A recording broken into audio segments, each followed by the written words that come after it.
Hello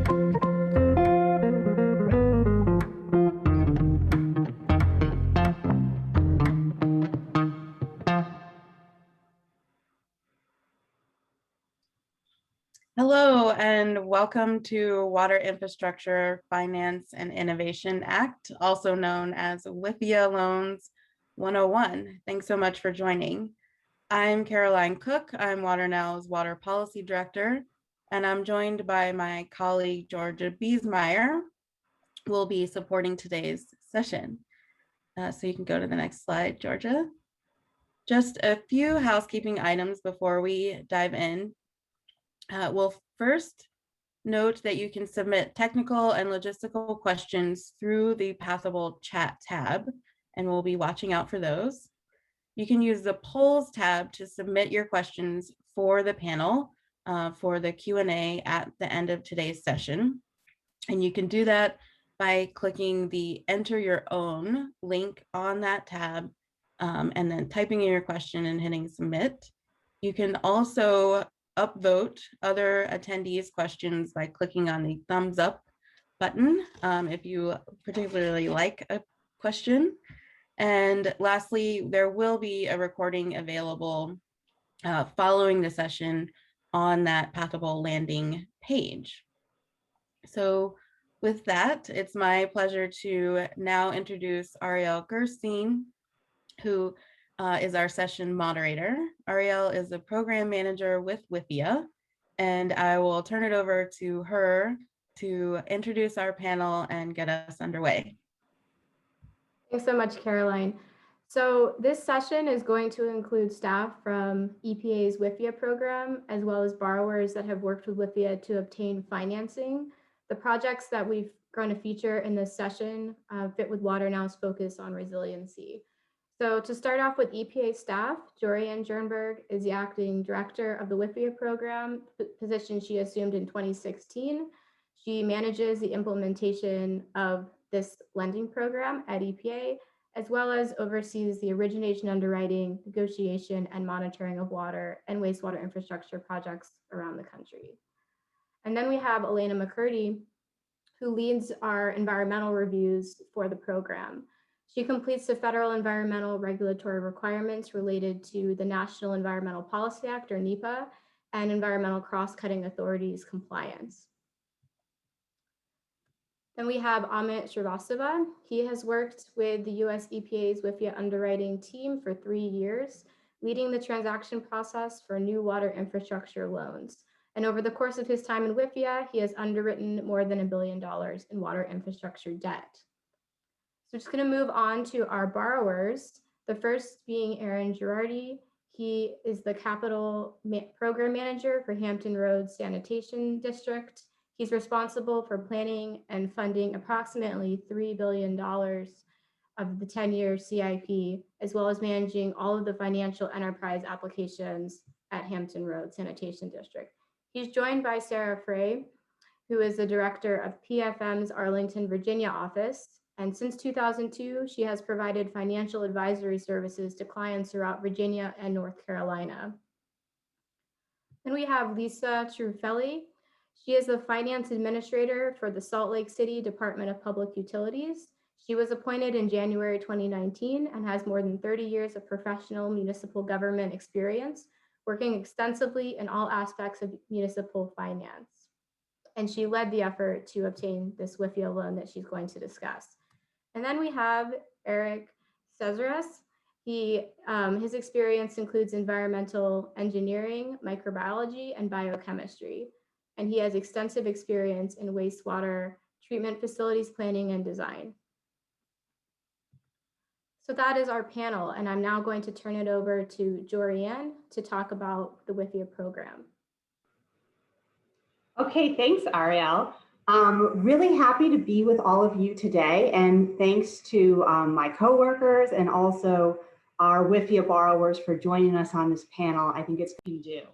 I am going to briefly talk about some of the program history and background, just to kind of orient you before folks dive in and talk in more detail about various aspects of the program. So let's go to the next slide, please. Oh, and let's go to the next slide again. Thank you.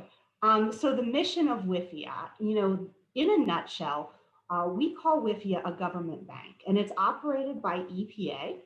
Our goal in kind of running this bank is to complement other sources of funding and financing, such as bonds and state revolving fund loans, to meet water utility needs. And we do that by providing flexibilities to a wide variety of borrowers on the wastewater, drinking water, stormwater, and water reuse side to really help accelerate their infrastructure investment.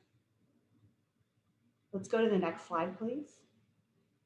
Just a quick background. The program was authorized by Congress in 2014. And, the folks at EPA really started working diligently following that authorization to put in place sort of the structural foundations that would be necessary for operating this loan program. And that included things like writing a rule and just kind of getting EPA ready to take on a new loan program. We got our first funding from Congress to start running this bank in 2017. And since then, we've been pretty active in soliciting letters of interest and underwriting applications, and now monitoring loans that have closed. And my colleagues will talk a lot more about that process. Now let's go to the next slide. So in the last 4 years, depending on how you count, we've closed 46 loans. We've provided over $9 billion in financing.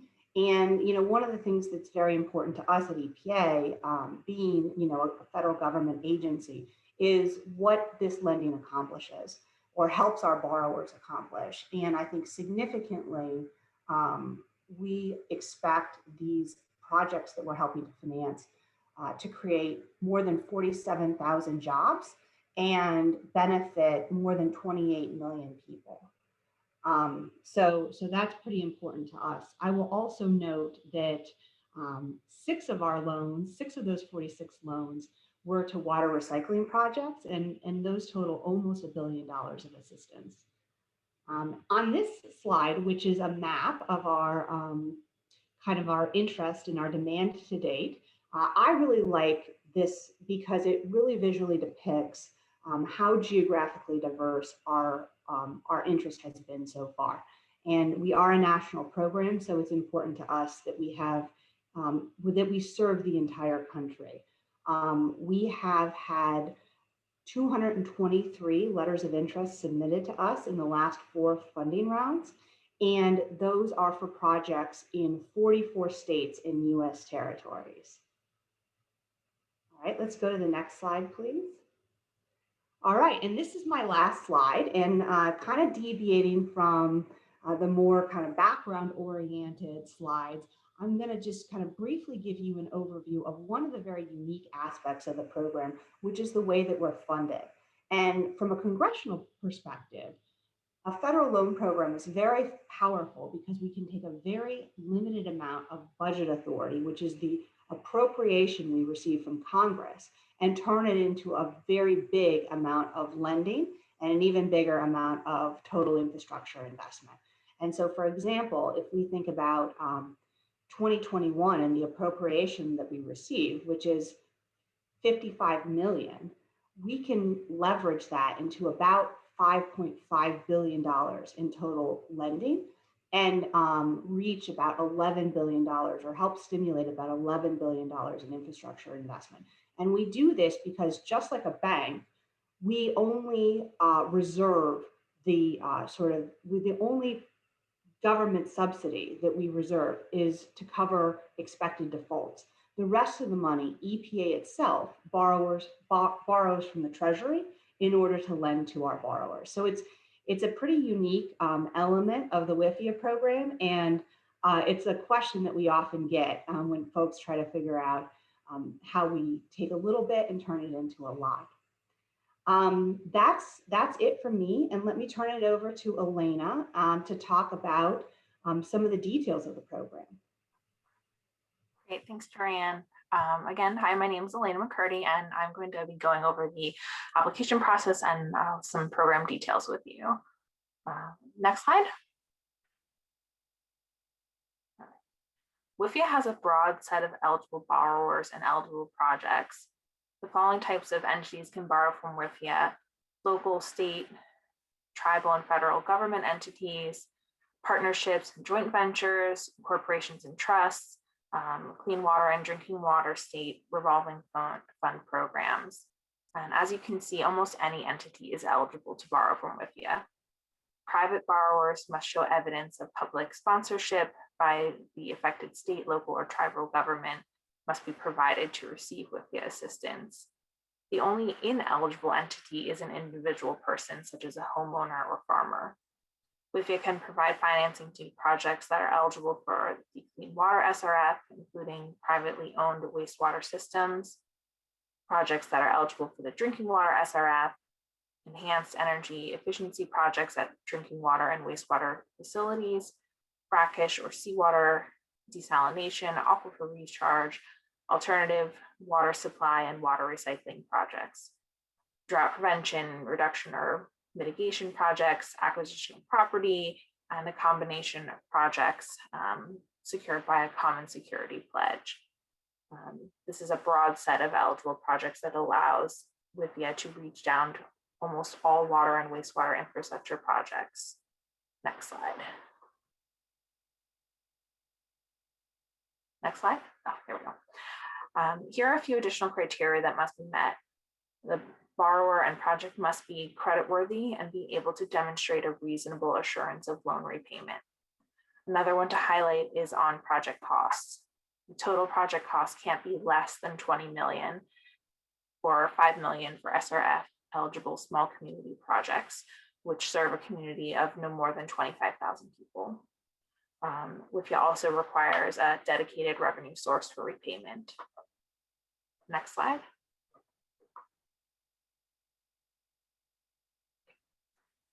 It is possible to combine projects into a single loan. The projects must share a common security pledge, serve a common purpose, and have similar construction timeframes. Many of our loans include multiple projects under a single loan.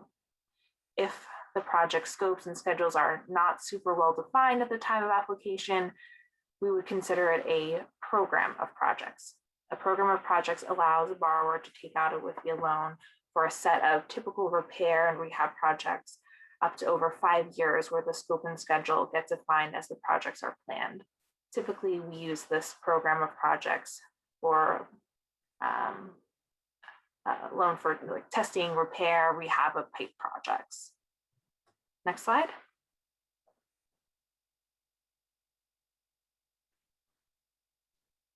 Project costs that are eligible to be financed through WIFIA are broad. They are defined by statute and include development phase activities, such as planning, feasibility analysis, environmental review, permitting, preliminary engineering, construction, reconstruction, rehab, and replacement activities, the acquisition of real property or interest in a property, capitalized interest necessary to meet market requirements, reasonably required reserve fund, capital issuance expenses, and other carrying costs during construction, as well as with the application and credit processing fees. As you can see, almost all costs associated with the project can be reimbursed with WIFIA loan proceeds. This final bullet is important, and it allows borrowers to finance the fees associated with applying for and closing a WIFIA loan. Next slide.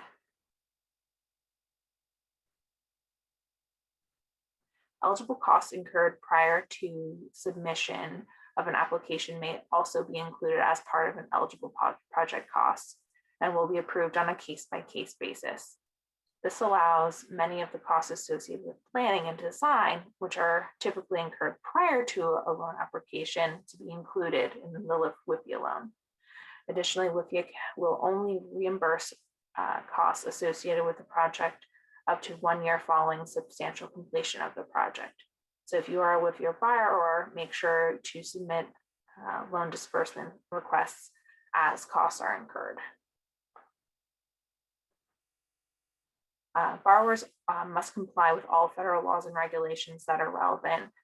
This is a list of common federal requirements, including environmental requirements like NEPA or the National Environmental Policy Act, and also non-environmental requirements like Davis-Bacon and the American Iron and Steel requirement.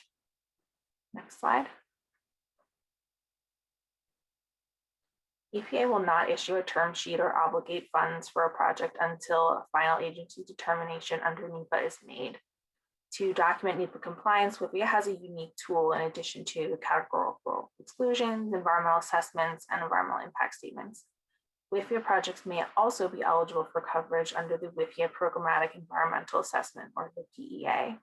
PEA analyzes the potential environmental impacts related to the issuance of a credit assistance project under WIFIA. PEA is an innovative approach to environmental review, covering a group of projects that are similar in scope, scale, magnitude, and that have similar impacts rather than a singular project. Projects covered under the PEA do not require an additional public notification or a public comment period. Next slide. For WIFIA, we divide the application process into some major areas, including project selection, which is the focus of today's webinar, is the first step. It includes the announcement of funding, prospective borrowers submitting a letter of interest, and EPA selecting and announcing projects that it would like to submit an application. There's also the project review phase, which includes negotiation, closing, and kicks off when the invited borrower, a prospective borrower, submits an application, and concludes when the applicant and the EPA administrator sign the term sheet. Negotiation and closing includes developing the term sheet into a credit agreement and signing it at closing. Next slide. For the rest of this section, I will talk about the project selection and invitation to apply. The dates in this graphic show the schedule that EPA followed. Oh my gosh, I totally lost my place there. Sorry about that. So the steps in the project selection include the NOFA, the Notice of Funding Availability, which for this round may be out in the spring of 2021. If that's the case, then letter of interest submission would probably be about 90 days after that in the summer. The letter of interest evaluation phase takes about 3 months, and then in the end, project selection we would anticipate would be sometime in the fall. Next slide.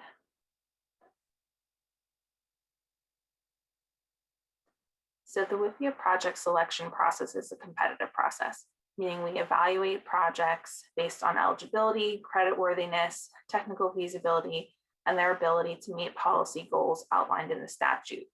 When we identify which projects are invited to apply for a loan. Next slide. Another round of WIFIA financing will be available in FY 2021. This year, EPA will make $55 million available to cover subsidy costs. This amount covers the government's anticipated costs, providing approximately $5.5 billion in loans. Since WIFIA can finance up to 49% of anticipated costs, the $55 million can support a total of $11 billion in water infrastructure investment, which is what Jorianne was telling you earlier. Next slide.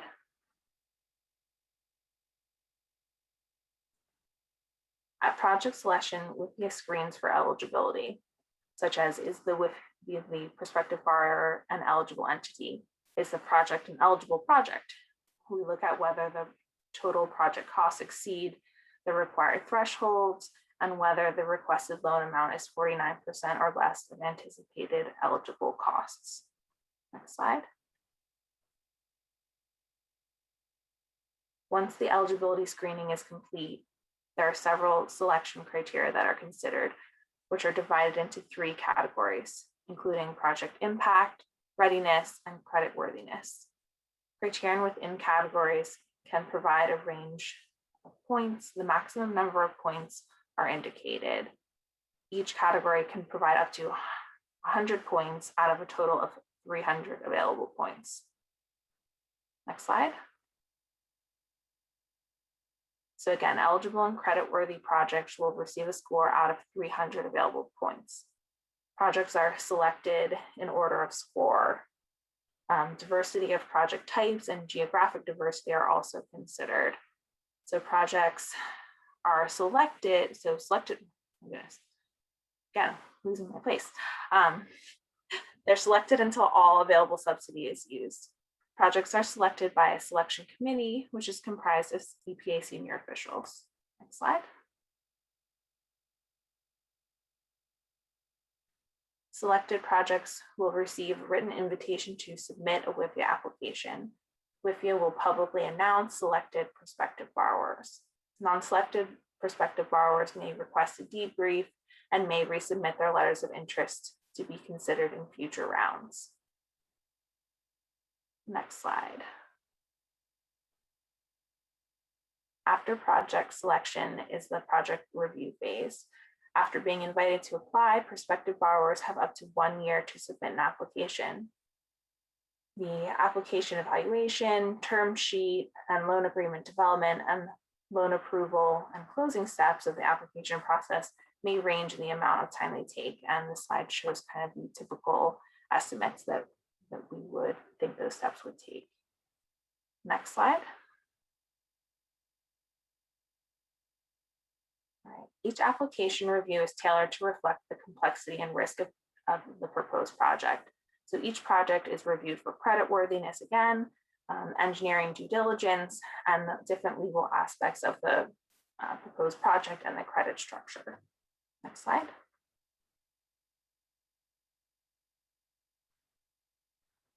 There is a WIFIA application fee, which is $25,000 for small communities and $100,000 for all other projects.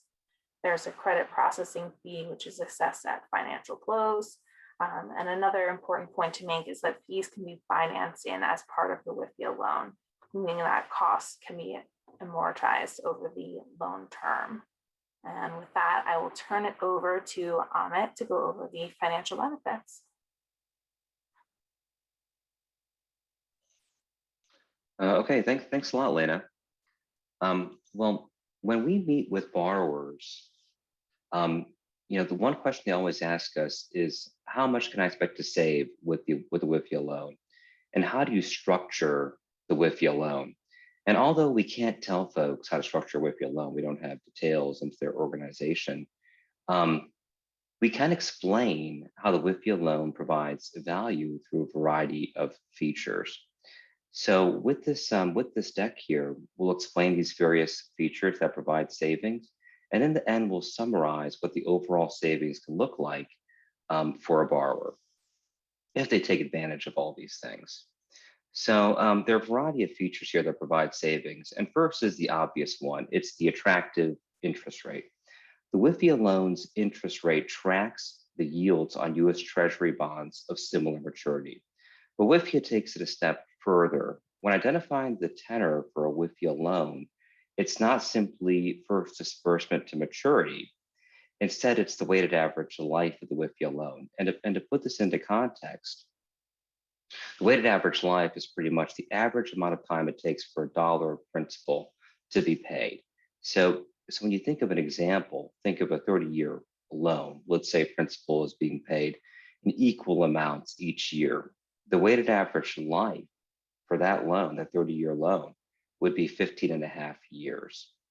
Therefore, this 30-year WIFIA loan, you would take the interest rate, you would look at a 15.5-year Treasury bond, take the interest rate from that 15.5-year Treasury bond, and add 1 basis point to it.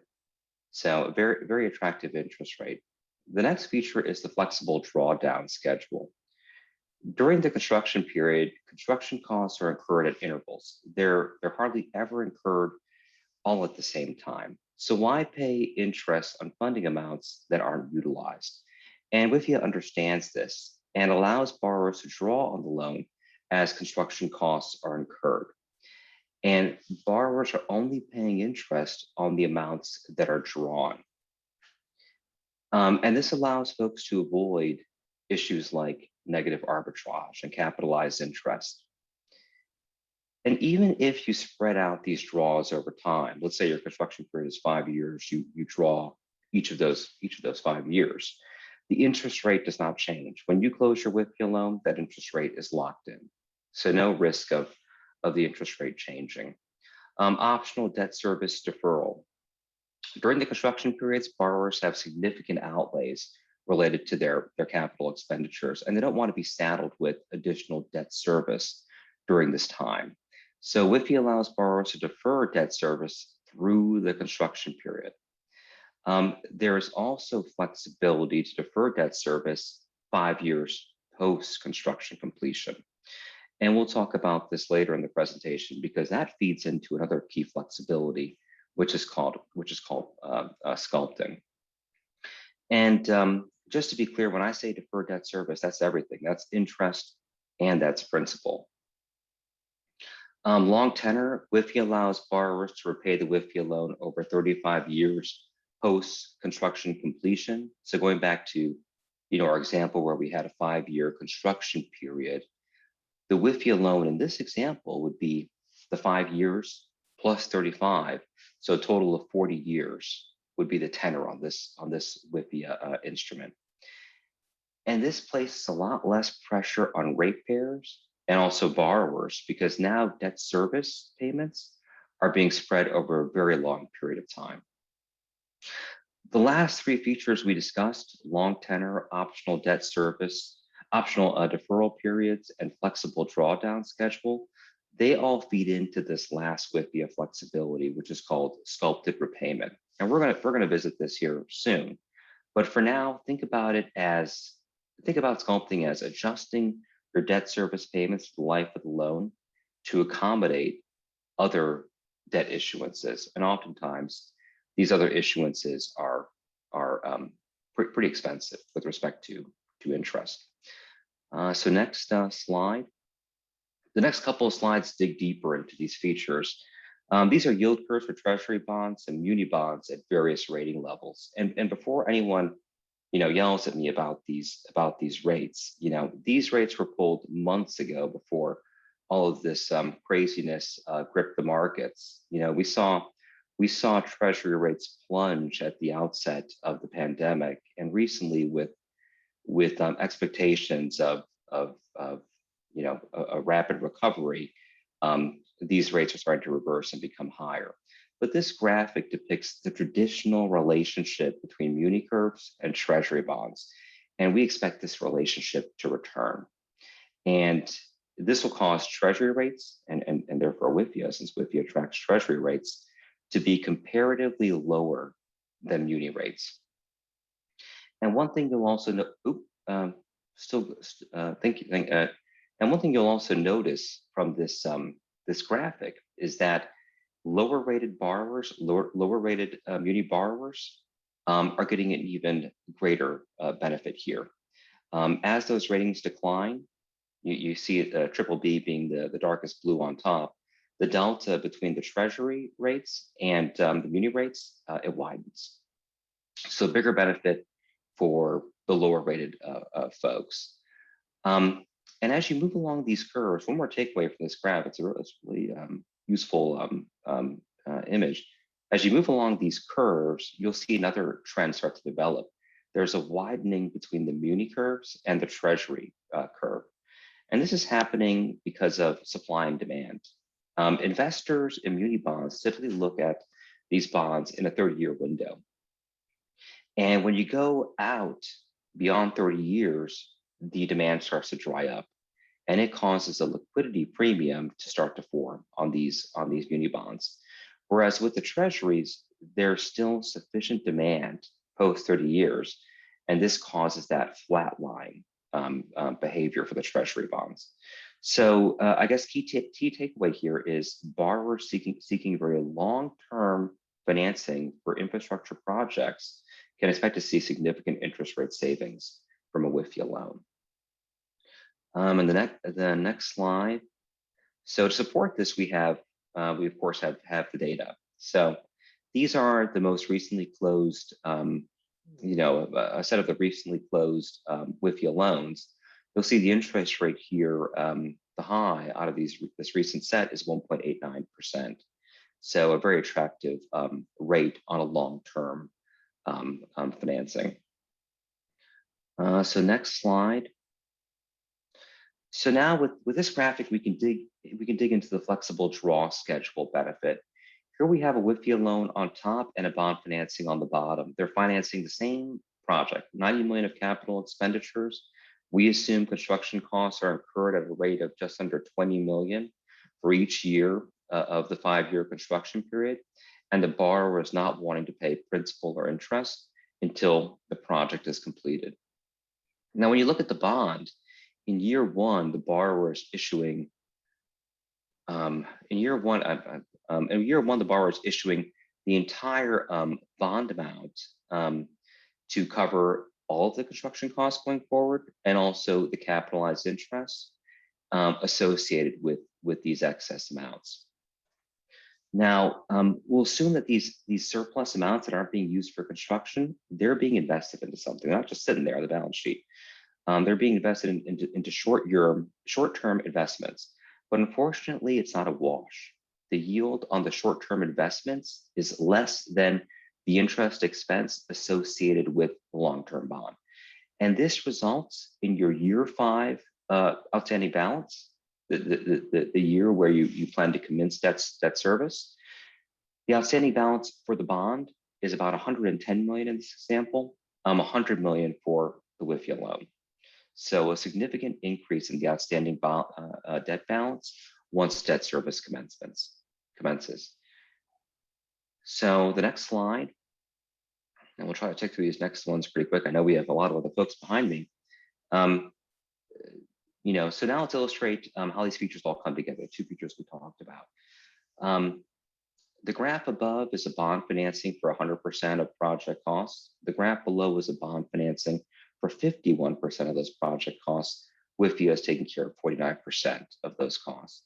Now, we talked about how construction costs are incurred at stages through the project, through the construction period, typically. And the WIFIA loan and the draw on the WIFIA loan can be as needed, up to 1 year post-construction completion.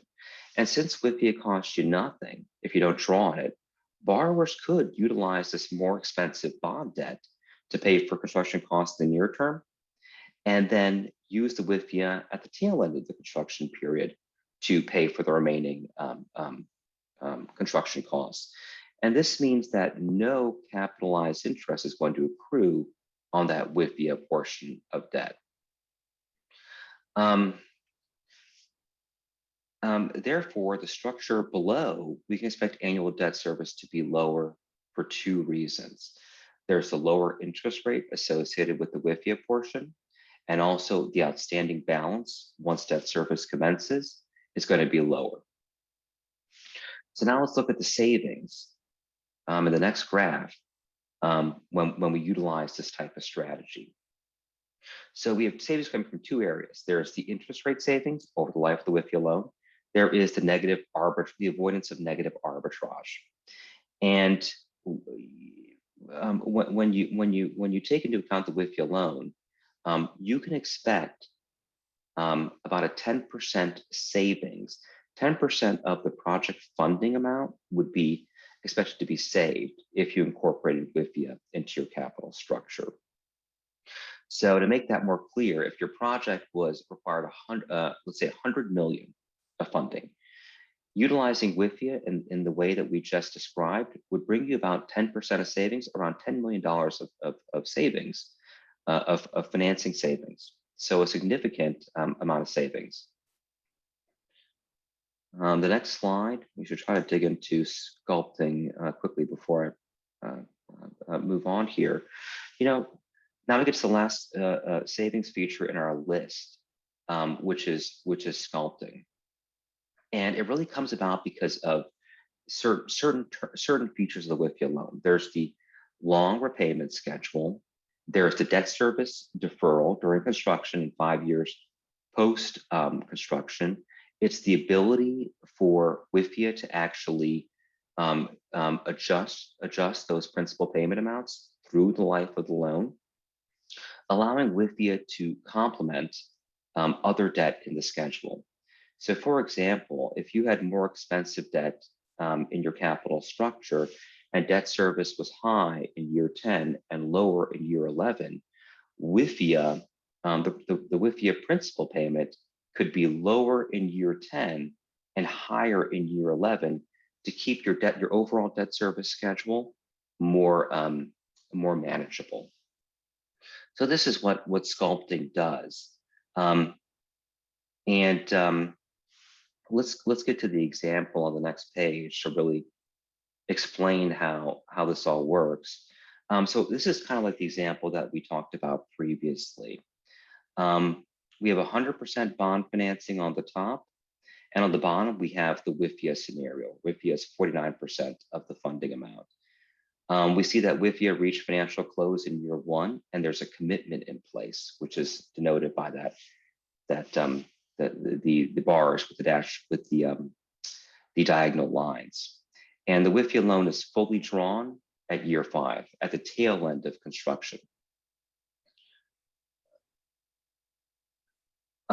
But after construction completion, you'll see that things start to change. You'll notice that the bond financing in the lower graph has gotten a lot shorter. It matures in year 28. And when you turn your attention to the WIFIA loan, you'll see that the WIFIA debt balance is really staying steady through that time. And what's happening here is the borrower is sculpting the WIFIA loan around the other more expensive debt, allowing the expensive bond to be paid down sooner. And once the more expensive debt is out of the capital structure, the WIFIA loan starts to amortize. Another key takeaway here is that the more expensive bond financing, the interest rate is becoming lower, right? When you shorten the tenor of the bond, when you have a WIFIA bond, a WIFIA loan in your capital structure, and you can structure it this way, you know that your need for this other revenue bond, the tenor for the other revenue bond can be less. And when you shorten that tenor, you lower the interest rate on that bond. A shorter tenor, a shorter interest rate associated with that instrument. And this results in less capitalized interest and less negative arbitrage. So if we go to the final graph here, you'll see that there's additional benefits when you use sculpting. You avoid negative arbitrage. You have a lower interest rate for that bond that's being paired with WIFIA. And also through the life of the loan, because that lower interest rate, you're getting some additional interest rate savings. And now we move from around 10 million to around 13 million in undiscounted savings, 13% of a $100 million project funding amount. So about 13 million. So sizable savings when you tack on the sculpting benefit. And I think there's one slide left. So we'll meet with, just screen's blocking it. There we go. So we do meet with prospective borrowers interested in discussing the program prior to submission of a letter of interest, and any of your questions related to WIFIA savings can be addressed during these discussions too. Send your request to wifia@epa.gov. Meetings can be done via video conference or by telephone. We typically keep these meetings to about an hour. And we are definitely here. I'm here, Elena's here, and other members of the WIFIA team are here to answer any technical questions and provide support as needed. So thank you very much. Some additional resources, and these are also available on our website.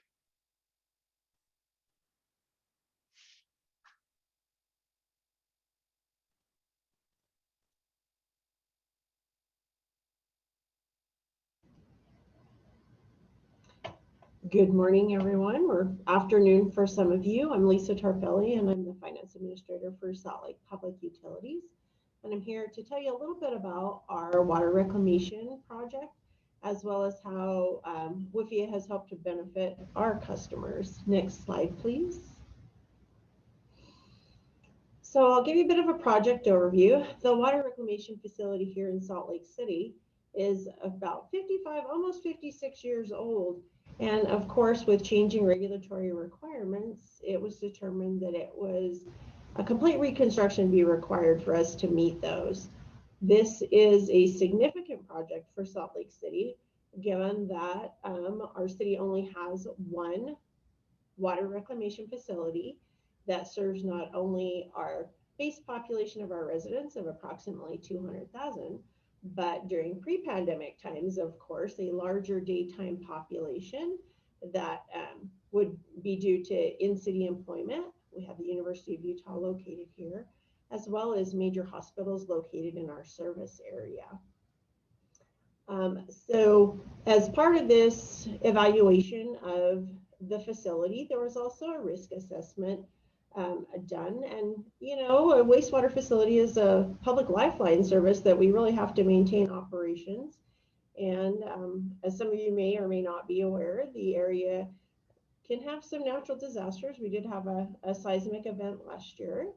And you know, if there were a case to be flooding where a facility is located, we would also have those types of things, and we need to be able to provide the service. So as part of our facility replacement, we're putting in more resilient infrastructure to help us against seismic and flooding events. We are reconstructing this on the existing site, so it's definitely a busy location right now with both the current facility still in operation and construction. To note, this is the largest project that Salt Lake Public Utilities has undertaken to date. Our total anticipated project cost at loan closing was $711.6 million, but as you all know, things don't always go as planned, and we're being impacted by things like labor availability of construction materials, and now we're seeing some cost increases in construction materials as well. Early on in the process, Public Utilities chose a different delivery method than they'd utilized in the past. They chose the construction manager general contractor model to help allow that general contractor to be on hand during the design process and help us control those costs and provide some value engineering. This project is going to be delivered in a series of 11 packages over the 5-year construction term. We've already awarded 3, and we're just getting ready to start on number 4. Next slide, please. Hi, Lisa. I just want to mention that your sound is going in and out a bit. If you just want to make sure everyone can hear you okay. Okay, sorry about that. We do have like network issues in our building. So I will slow down and see if that helps. That seems great. Okay, thanks, Caroline. So if we just do like an overview of the project, prior to being selected for the WIFIA loan, the financing was one of those models that Amit just presented, where it was going to be strictly done through revenue bonds and a series of significant rate increases to our customers. Fortunately, we were selected, and now 49% of our project is being financed by a $348.6 million loan. We were fortunate to close this loan on September 15th of 2020 and had a great interest rate of 1.34%. The city is also using one of those deferral items that Amit spoke about, and our initial payment will come 5 years after substantial completion. So that will be first payment in 2029. Next slide, please. So the balance of the project, of course, is going to be funded through public utility revenue bonds, and our plan is annual bond issuances during the term of the project. We already had our first one last year. We there were a series of rate increases that were done pre-project to help prepare gradual and to educate the public as well. And public utilities implemented a different rate structure on both our water and sewer fees in July of 2019 in anticipation. Part of the emphasis of this project was that we know we're still going to have rate increases, but through the use of this longer term debt, that we're creating some intergenerational equity during the financing, matching it up with more of the life of the facility. And we were also fortunate enough to have our loan rated at the same time as our 2020 revenue bond issue. Next slide, please. So due to the timing of the loan and the bonds, we were able to do a calculation at closing on the estimated savings over the term of the loan, and that number was set at 102 million. As mentioned before, we're going to plan on completing this project in January of 2024. So far, we've held to that schedule. And then our initial loan payment to WIFIA will not be due until February of 2029. Next slide, please. I know that some folks are always interested in the job creation aspects of projects. So during our LOI phase, this was evaluated, and it was estimated at that time that it would be at least 406 craft laborers and craftsmen during the demolition and then the rebuild on this project. And that post-construction to operate our new facility, the estimate is 13 new staff members. And as you can see, we've got some cool aerial construction photos of work that's actually taking place right now. Next slide, please. So Salt Lake City is focused on a citywide collaboration on sustainability. And we also have a sustainable infrastructure executive order in place. So this is being applied to the new WRF. We're seeking LEED Gold certification for the administration building, and then seeking a campus-wide Envision Gold accreditation. This project will be very high profile because it will be the first Envision project for Salt Lake City. We also have focused on sustainable return on investment with the project every step of the way. Next slide, please.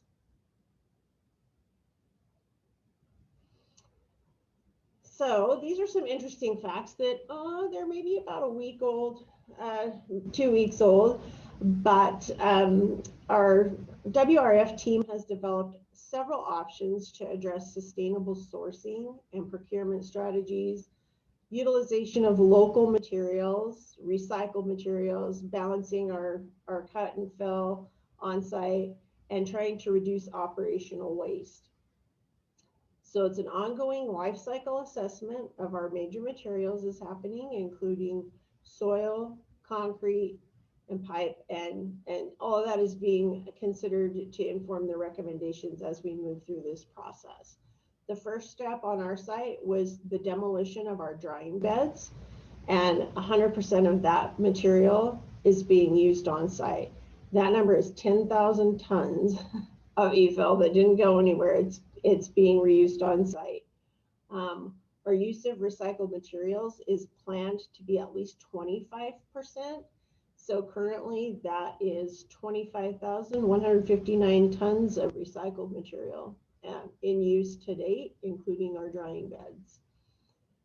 Then all of our construction materials were, what are we going to do? Are we going to recycle? And it's interesting, our update yesterday, this is over 99, it's actually 99.95% of material has been recycled, and that has diverted over 44,000 tons from our local landfill.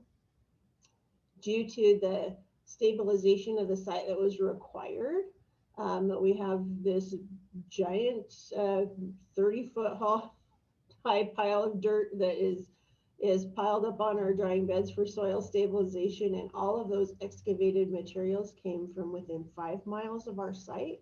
So that cut down on trips on the road as well as emissions and things related with that. And I think they had a giant party when they had placed 1 million tons a few weeks ago. Next slide, please.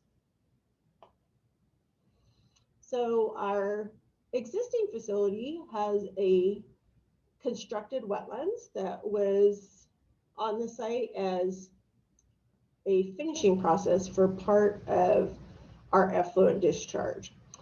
Since this project is going to address our regulatory requirements and improve the quality of the water that's discharged, we're going to have lower nutrient concentrations that are going to come out of these wetlands that go into the Great Salt Lake here.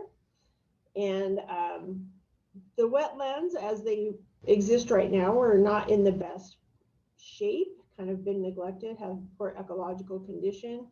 So we really wanted to bring this aspect into it and have the value for public access and education. So when we are done the improvement to these wetlands, we'll still continue to provide polishing treatment for our effluent, also a wetland habitat for our local wildlife, some public viewing and education opportunities, and as well as we'll have some stormwater detention and treatment capabilities. Next slide, please. So the existing plant has some cogeneration capabilities that are being utilized, but this new project is going to expand on these efforts, and we're going to continue our methane capture to generate electricity in our combined heat and power system. We're also working to maximize our energy recovery potential from our biogas, and hopefully that results in the reduced greenhouse gas emissions at the plant. So the current planned approach is to optimize the use of energy between our internal plant processes, and that will allow for the reuse of biogas produced during the digestion process. So just to sum things up, to share some lessons that we learned in this process, I have like 3 key things I'd like to communicate. Have the proper team in place as you enter into this WIFIA process. It's key to have your technical, financial, and legal folks on board from the outset. It makes the process much easier. Number 2 would be the LOI is the opportunity to sell your project and to sell your entity. So take advantage of that and focus your efforts. Third pointer would be that the loan closing can take some time. The application was easy after the LOI. The loan closing takes time because of, proper governing authority approvals as well as legal negotiations. But this has been a great benefit to Salt Lake City, and we are very pleased to be a recipient of a loan. Thank you.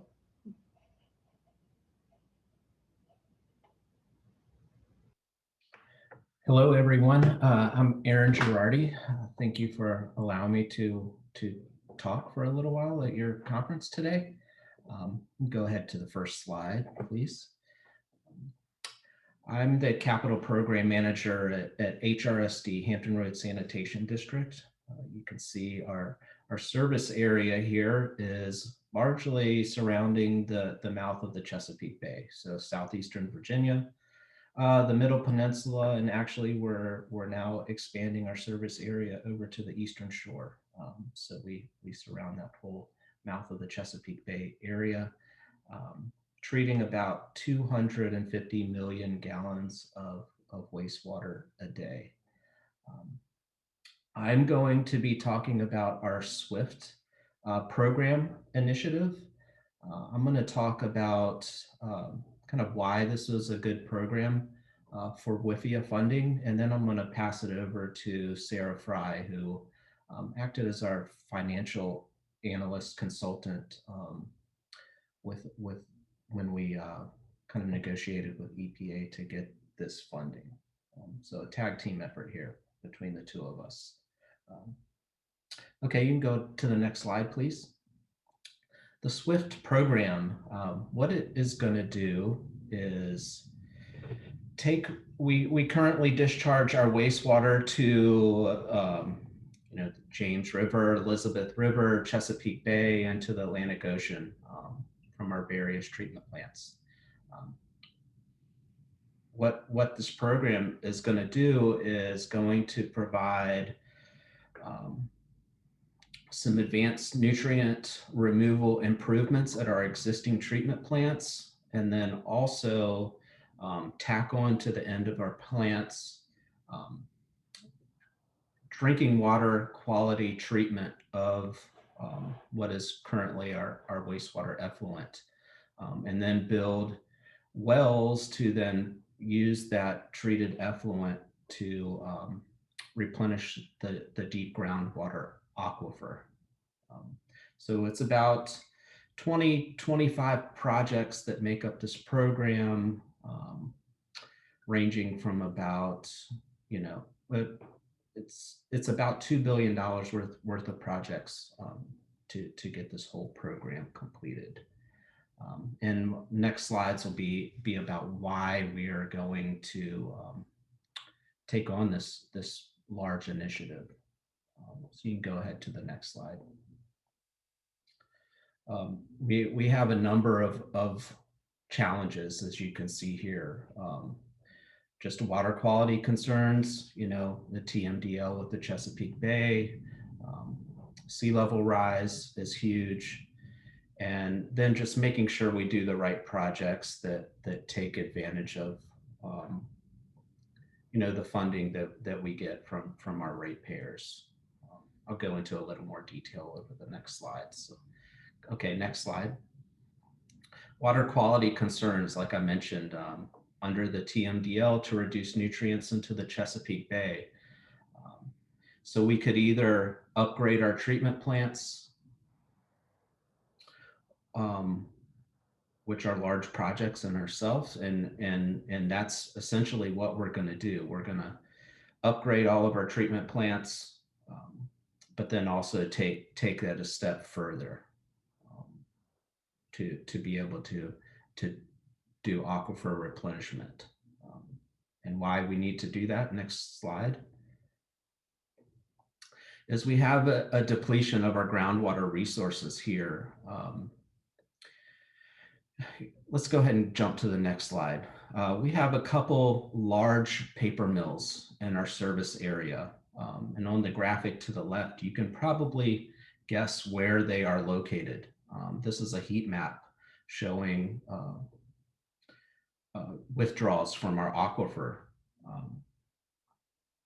And at these locations, we have groundwater or land subsidence here. We're actually sinking because of the withdrawal from the aquifer at a unsustainable rate, actually.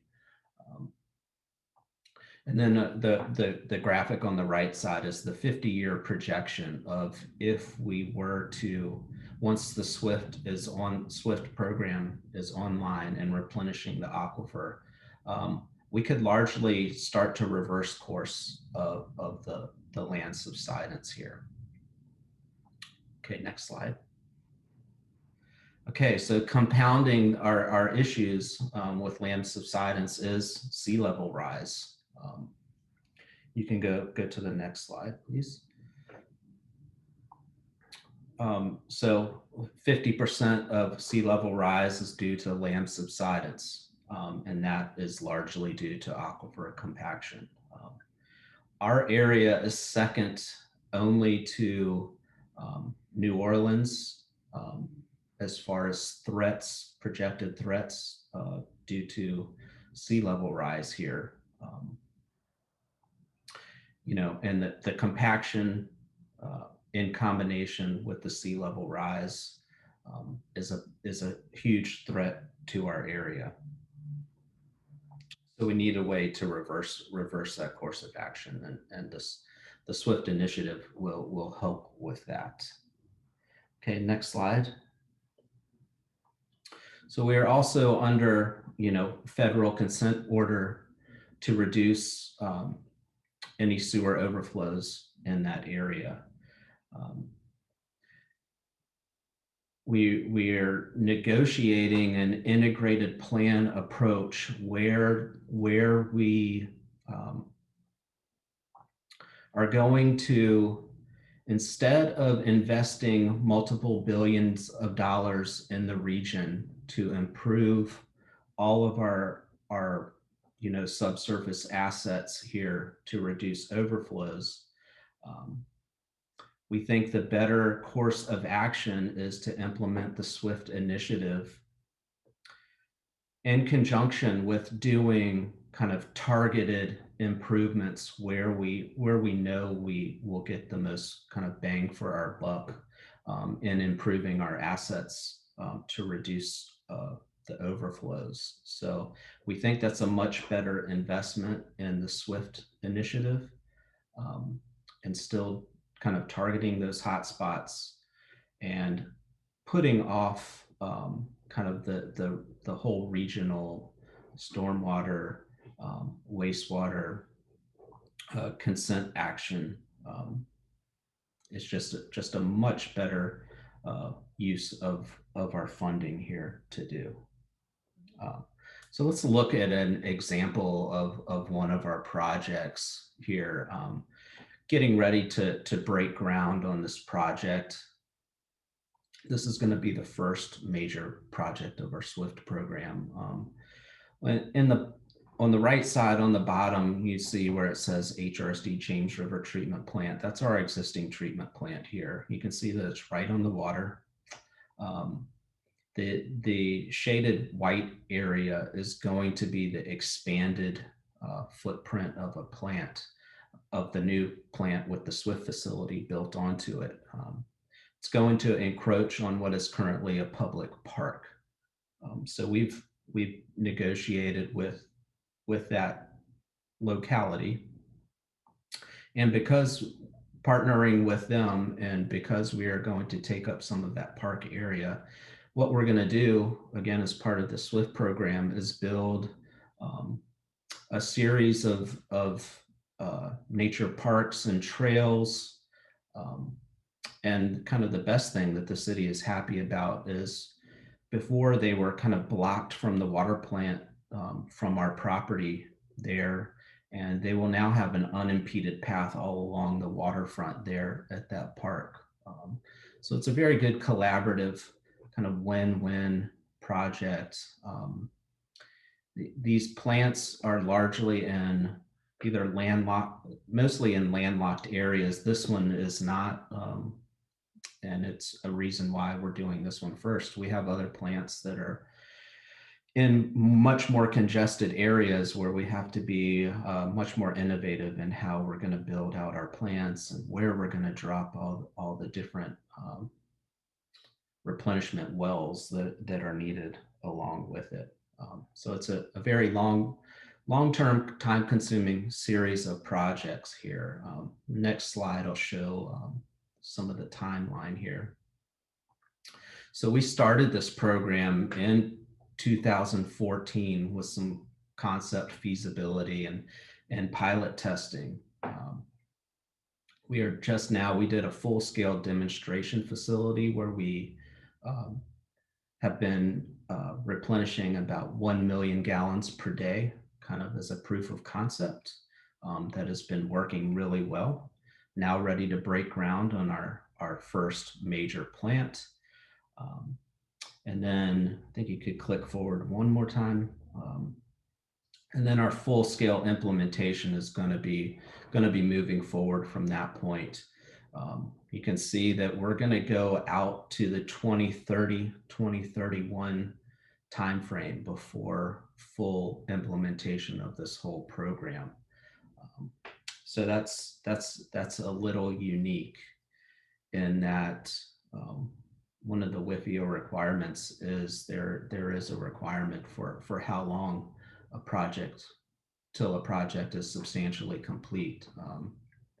So that'll kind of transition into, I'm going to hand it over to Sarah to talk about how we were able to work with the WIFIA team to develop a master financing agreement for our program.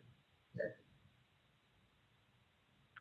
Thanks, Aaron. I'm Sarah Fry, and I'll share the highlights of the financial plan for SWIFT. So there are three primary components of the plan to finance the project. And the way we approached it really starts at the bottom arrow on this slide, which was to tap into the State Revolving Loan Fund, or SRF program here in Virginia. That program is one that HRSD has used heavily in the past. In most markets, this program provides HRSD's lowest cost of funds.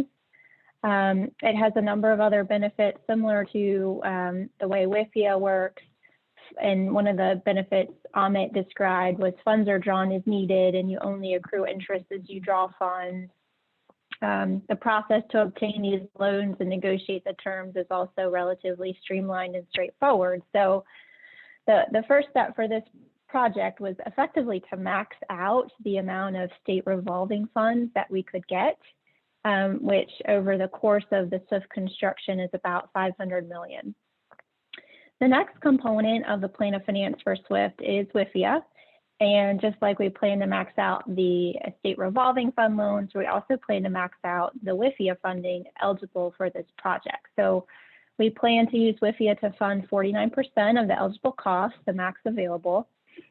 And going back again to Amit's comments, we are taking advantage of WIFIA's structural flexibility, particularly the one he described as sculpted repayment.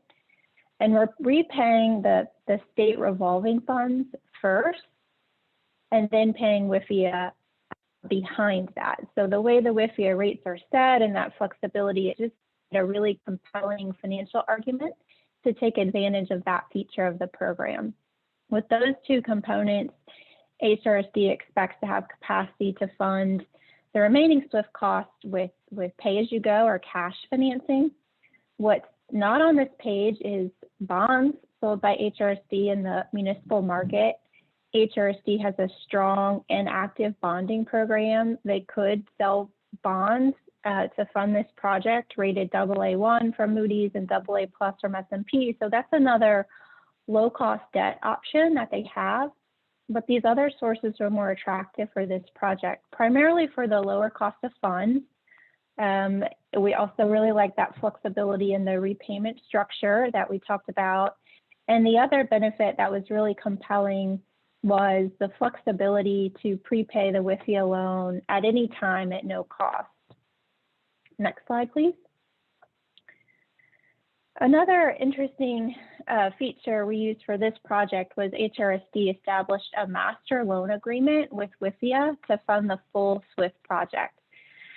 As Aaron mentioned, the SWIFT construction timeline is long and actually doesn't meet WIFIA's criteria to complete projects within 7 years of loan closing, which was their max.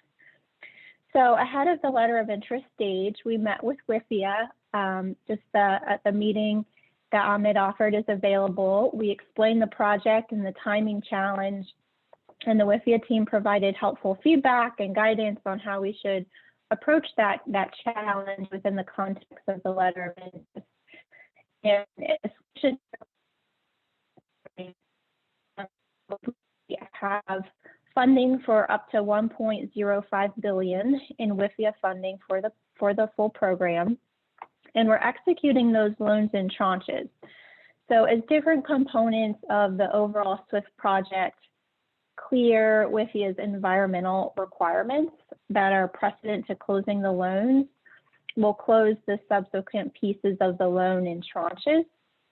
So we closed the first tranche in September. It was a $225 million loan within the master at an interest rate of 1.42, which is great. We had a weighted average maturity just under 34 years, so right at the max. And really what that means is we're paying modest amounts of principal until the end of the loan, and then we repay the bulk at the end. We expect to close the next tranche soon and lock in the rates on the remainder of the funding when we close the subsequent loan tranches. As Lisa mentioned, the upfront negotiation of the loan agreement did take a healthy amount of time and work. We did request changes from WIFIA's template document, but another benefit of this master loan structure is that those loan terms are now done, and we expect the process on the subsequent tranches to be fairly streamlined. And with that, I'll turn it over to Eric at Morro Bay.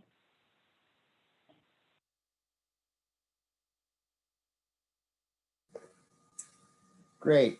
Thank you, Sarah. So my name is Eric Caceres. I'm a vice president for Carollo Engineers, and we serve as the program manager for the City of Morro Bay's water reclamation facility program. I heard something interesting when Aaron was talking about HRSD. Just put into perspective the size of the Morro Bay project to maybe some of the other ones that we've heard about here today. We are also doing a potable reuse type project. And actually the size of the demonstration project for HRSD is the size of our full scale project. So I thought I would just, it caught my attention as we were going through the last presentation. Next slide, please.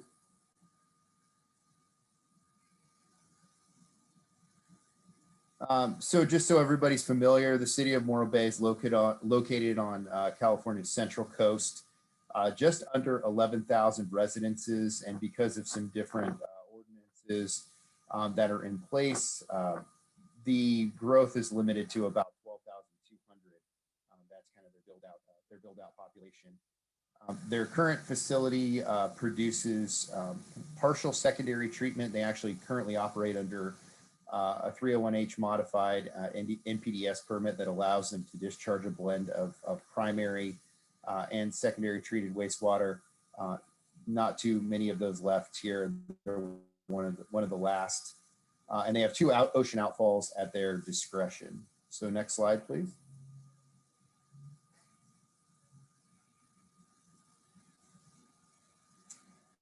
The existing treatment plant was built in 1954. It's over 50 years old.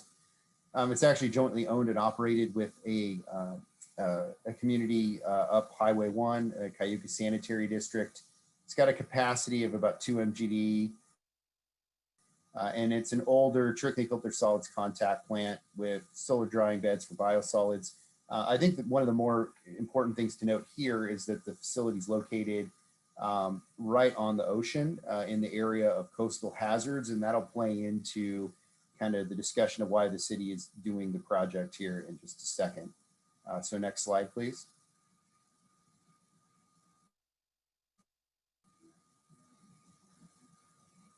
This project's been going on for a long time and is really primarily driven by regulatory compliance. And back in 2003, the city was notified that it was going to have to, that they were going to be removing the 301H waiver and that they were going to have to update their plant. Went through a number of different planning stages here.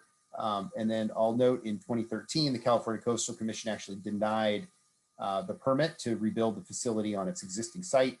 And that kicked off many years of site selection and planning to get to where we are here today, which is relocation of the city's existing facility. So next slide.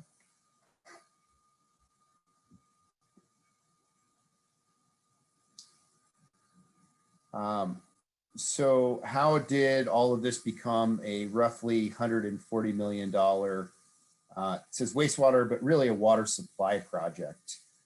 So again, the city needs to rebuild its existing treatment plant. It's about 1 MGD in capacity.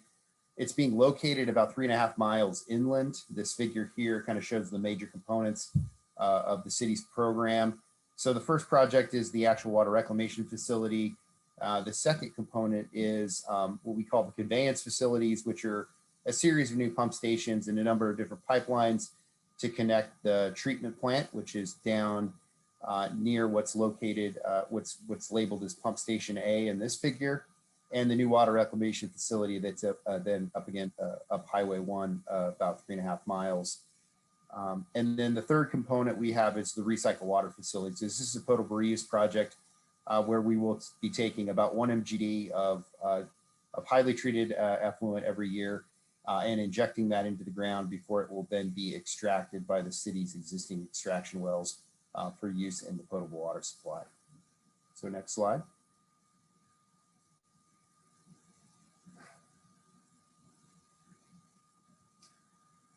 For many years, recycled water wasn't viable, and the city did a number of studies going all the way back to 1999 looking at ways to use recycled water within the community. This is back when the flavor of the day for recycled water was non-potable reuse. We're talking about agricultural irrigation or tertiary treated effluent for landscape irrigation. And it really didn't pan out back when the city was first looking at the new wastewater project. But some additional studies were done in 2017 and looked at some different options, including indirect potable reuse. And indirect potable reuse became the recommended approach going forward for the project for a couple of different reasons. One was the water supply benefit. The other was the infrastructure needs.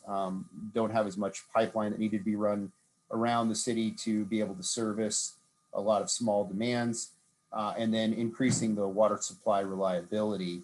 And so the initial goal was to produce tertiary disinfected recycled water, but very quickly became moving towards potable reuse. So next slide, please.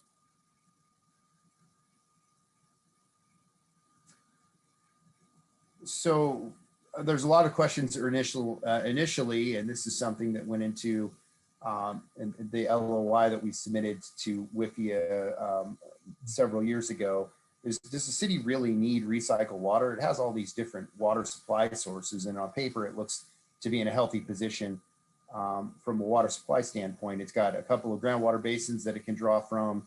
It has a small desal facility, and it has allocation from state water project, and it's primarily where the city gets its water from. Next slide.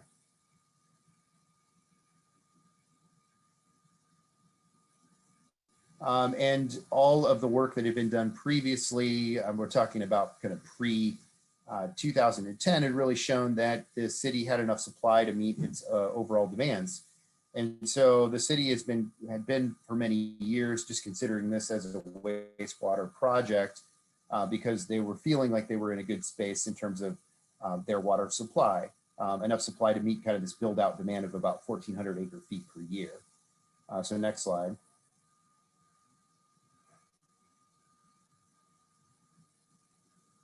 And in California, agencies that serve over a certain number of potable water connections are required to produce an urban water management plan document every 5 years. That's essentially accounting of water supply, demand, and supply. And the urban water management plan for a number of years had been developed, and it had really shown that the city was in a really good place in terms of its water portfolio, but it was really over optimistic. And it really wasn't until about 2015 that people started to ask questions about the water supply. So next slide, please.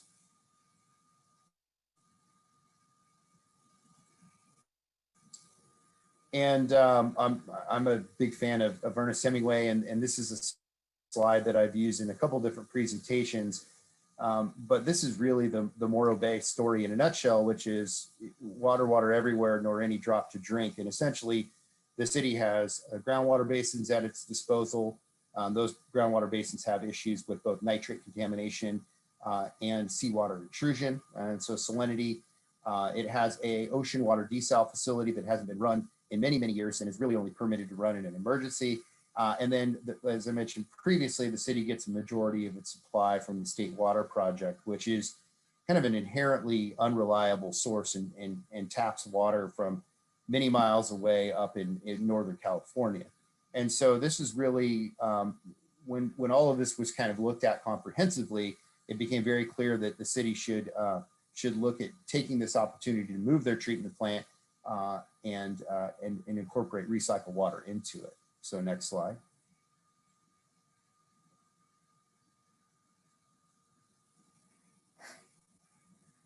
I think the other thing that became very apparent early on is that recycled water would also open the door for funding opportunities. So as I mentioned, we're talking about a community of just over 10,000 people looking to tackle a project the size of about $140 million. And $140 million maybe doesn't sound like a lot, but when you're talking about a ratepayer base of just over 10,000 people, then comparatively, it is a very large project, by far the largest project the city has ever undertaken. And so the city started to look at different funding sources. And in the first year of the WIFIA program, submitted an LOI and was selected to submit an application, and ultimately signed a loan agreement for just under $62 million for the project. And one of the interesting things about this project that distinguishes it from a couple of the other projects you're going to hear about or that we've heard about today is that this project is actually being funded 100% by low interest loans, partially by WIFIA at just under 49%, but then also from the Clean Water State Revolving Fund, the California State Revolving Fund for recycled water and wastewater projects. The city's received a $10.3 million planning loan from SRF, as well as in the next week, we're signing a $66.6 million construction loan with SRF that we were placed on the fundable list for back in 2019. And then the city is also going after some additional grant funding to maybe offset or to not use the entire allocation that's been received from either WIFIA or SRF. And actually that Water Smart grant opportunity just was published last week and is due here at the end of the month. So another funding opportunity that the city is taking advantage of. Next slide.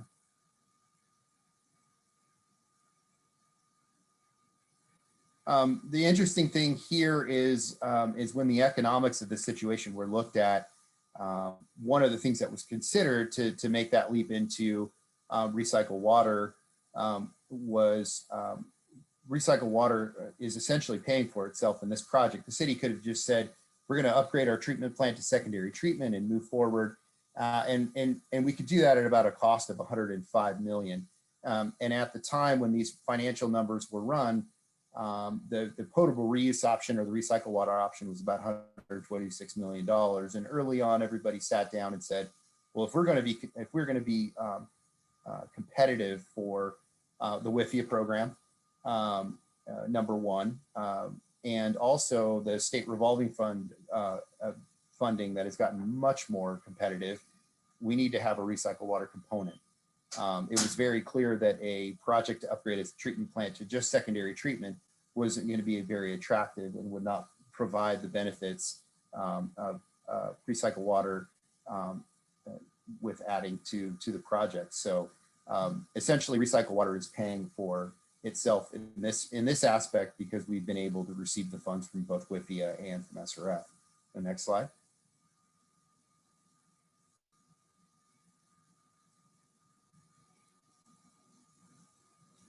And just to give everybody an idea, the combined average water and sewer rates for the project, to fund the project, were increased to $191 million. I did want to note that federal funding does come with some strings attached here, and that's an important consideration. Now, I do want to put the caveat out there that by far the benefits of the WIFIA funding and the SRF funding have been worth it for the project and have led to significant costs in terms of debt service and overall cost to the ratepayers. But a couple of things to note that we've been dealing with is we had to negotiate a biological opinion for the California red-legged frog with U.S. Fish and Wildlife. That resulted in some delays to the project and also some monitoring and mitigation for that. And then we also have a negotiated programmatic agreement with the State Historic Preservation Office. The project impacts a number of archaeological resources. And so just wanted to point out that monitoring, mitigation, and avoidance measures for these types of things are not free. The picture to the right shows orange fencing that goes around the entire 35-acre site. But again, the benefits have far outweighed the costs associated with pursuing this type of funding. And we've really enjoyed our relationship that we forged with WIFIA staff and look forward to working with them throughout the duration of this project. I believe that's my last slide. Thanks, Eric. We just have a couple more minutes that we'll take to some questions. So I'm just gonna do some of the more general ones since we only have a few minutes. So this one I'm going to ask Amit. How does WIFIA determine credit worthiness as part of project selection? Well, typically we use, if in your LOI package you provide rating letters, we definitely leverage those rating letters. If those rating letters aren't provided, there are other things that we can look at as well. And those things include like your pro forma, your financial statements. Within the LOI itself, there's also discussion about the lien priority for the WIFIA loan. So these are some of the key things that we look at when we determine creditworthiness. Okay, thank you. Next question is, there is guide to scoring the projects available? How do I get it? So there's not a specific guide, but when we publish our annual notice of funding availability, the priorities for that year, as well as how we're scoring each statutory or regulatory criterion will be listed. So that'll give you a general understanding of what we're scoring. And then you can look at our project handbook, and we'll be updating, or we'll be uploading an updated version of the project handbook, the program handbook for 2021 when our funding is available. So you can look at that for more information on the scoring. So a couple more questions. Does the WIFIA program have a minimum loan amount? Yes, it does. The minimum, it's not a loan amount, but it has to be a minimum project cost of at least $20 million, and then at least $5 million for small communities, which was, as this was described in the presentation, small communities or populations under 25,000. And then another one for Amit. Do most projects use all of the savings or flexibilities features that you mentioned? Yeah, a lot of the borrowers that come in, they've consulted with us in advance, or they've come to these presentations, and they're familiar with these features. And for the most part, they utilize a subset of them, or they utilize all of them. So people are getting better and better at using these savings features. Thank you. And this one is for, it's for Salt Lake, but it's about scoring. So because WIFIA does the scoring, it's kind of a WIFIA Salt Lake question together. But so the question was, did you find that the inclusion of the wetlands improvements components of Salt Lake's project made it more attractive for WIFIA funding? And did that component help Salt Lake score well on the 300-point scale? I don't know if Lisa wants to address this, or I'm happy to as well. So Ariel, I can't speak to anything about the scoring, but Right. we felt that the emphasis on our current constructed wetlands, as well as the rebuild to provide other public engagement and wildlife opportunities to kind of diversify and showcase the site, as well as improve that water quality that's discharging to the Great Salt Lake, would be a selling point for our project that would differentiate it versus if we were discharging someplace else. Thank you. Yeah, and I think in terms of the scoring, I mean, we absolutely award projects that are improving water quality. Something that we look at is local versus regional versus national on that scale. So that's something to kind of consider. So it definitely will help the scoring, but I wouldn't say necessarily this was a 2019 project and our priorities changed from year to year. So it wasn't necessarily a priority that year, but it's always, of course, important that the projects that we're funding have environmental benefits. We're a little bit over, so I am just going to do two last questions. They're both for Hampton Roads. The first one, does the WIFIA funding include trails and recreational improvements that you mentioned? It does not. I peeled those costs off from the land purchase. So I did include the amount we would have to, that we would need to purchase that land, but any of the improvements that we did on top of that, because it was so highly negotiable and unknown at the time of our application, I peeled all that away and just included the land purchase portion.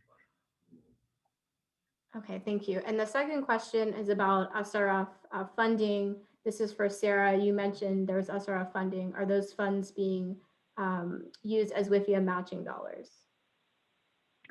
There's no like formal matching requirement either for the SRF loan that we had or for WIFIA, but we do view them as complementary to one another. So the plan of finance was really viewed in aggregate. They work together. We also happened to need a legal intercreditor agreement between the SRF and WIFIA to make it all work. So not a formal matching, but they did work in tandem very closely.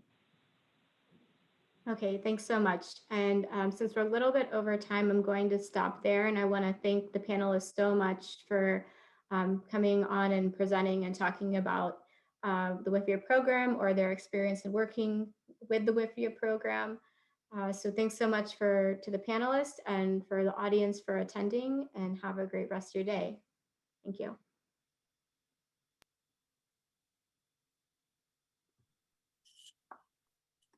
Okay. Thanks everyone on the panel today for joining us. We hope the information and examples about the WIFIA program will be helpful to you in your work. And special thanks to our sponsors. We've got some excellent programs coming up, so I do encourage you to stick around. There are 2 concurrent sessions happening right now. One on how and why debt can be used to finance sustainable water programs, and the other on effectively communicating with drinking water customers. So if you're in a financing mindset after this WIFIA discussion, I do recommend the debt session. All right, thanks again, everyone, and we'll see you in the next sessions.